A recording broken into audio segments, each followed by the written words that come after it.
কি? দিব্যি গেরস্ত বাড়ি, ধানের গোলা, ঘরদোর, গরু বাছুর।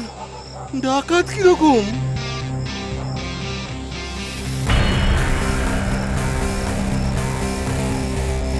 কিন্তু আমি এখন পালাবই বা কি করে?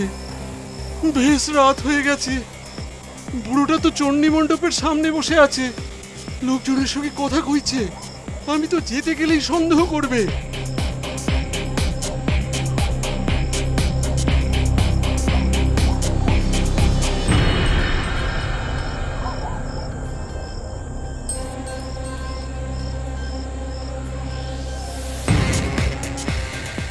কিরে, তোরা সব তৈরি তো? আগে ঠিক আছে, ভালো করে সামনে।